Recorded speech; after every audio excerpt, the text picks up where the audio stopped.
arĩ ta njĩra ya gũkinyanĩria kĩoneki kĩa mũtongoria wa bũrũri kĩgiĩ ũhandi wa mĩtĩ kona itiganĩte cia bũrũri. Ministry ya ugitiri wa thiinii ruhonge-inĩ rwa ũgarũri wa mitugo nimanyitanĩire kuhanda mĩtĩ kaunti-inĩ ya Laikipia.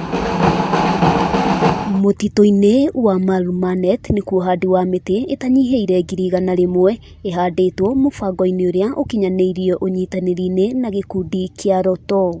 Koguo tũrambe na Marmanet tondu hena 250 hectares cigĩtwo aside nigetha i-replenishwo nĩ government. That the point of doing this nigetha to make sure gũtirĩ mũgũnda ũratigwo wĩ bare tondu ona ũguo kũraira tũrakora the top layer of soil nĩ ĩrathiĩ.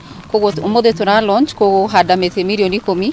Ũmũthĩ tũkwambia na mĩtĩ 100,000. Twanyitanĩra na andũ magũkũ Laikipia kaunti tukibanda tugicokia rũĩ mũkaro na tũracokia rũĩ mũkaro tũratũmĩra abungu arĩa mabungĩtwe lower than 3 years nĩguo manyitĩrĩre mone atĩ mĩtĩ ĩno nĩ yakũra wega. Kũringana na mwandiki mũkaru ruhonge-inĩ rwa njera Mĩrĩ Mũthoni, mĩtĩ ĩno ĩgũkorwo ĩkĩramatwo kwa ihinda rĩa mwaka ũmwe. Nĩ oho 170 arĩa makoretwo magĩtungatĩra kĩoho gĩa thĩ wa mĩaka 3.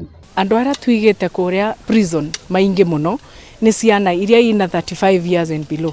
Acu nĩ andũ mena a lot of energy iria mangĩkorwo magĩtũmĩra wega nĩguo economy ya bũrũri ĩthiĩ na mbere. Gavana wa kaunti ĩno Joshua Irungu ona kũrĩ ũguo orĩtie aikari gwĩtĩkĩra kũnyitanĩra na kũhanda mĩtĩ ihinda-inĩ rĩrĩ mbura ĩthiĩte na mbere na kura. Maũndũ ma mothe tũreka nĩgetha tũtherie rĩera. Andũ aitũ a Kenya nĩ mũĩ ũrĩa tũkoretwo tũthiĩrĩire thĩna mũnene mũno wa gũkorwo twĩna ihinda iraihu mũno rĩa rĩera gũkorwo rĩthũkĩte, gũgakorwo kwĩna ũkabu mũingĩ mũno, andũ makahũta, andũ makanyota, ona arĩa angĩ magakorwo nginya ona maria na ng'ombe na ng'ombe citũ igakua nyingĩ mũno na maũndũ ta macio. Kwoguo gũcokia na gũthondeka rĩera wega na njĩra ya kũhanda mĩtĩ nĩ kaũndũ kamwe ithuothe a Kenya na makĩria ithuĩ andũ aikari a Laikipia twagĩrĩirwo nĩ kũ-embrace na njĩra nene mũno.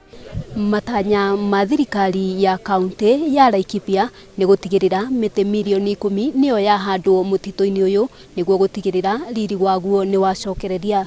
Ngĩribotera Kameme TV kuma mũtitũ-inĩ wa Marmanet kaunti-inĩ ya Laikipia, rĩtwa rĩakwa nĩ Wambui wa Njũgũna.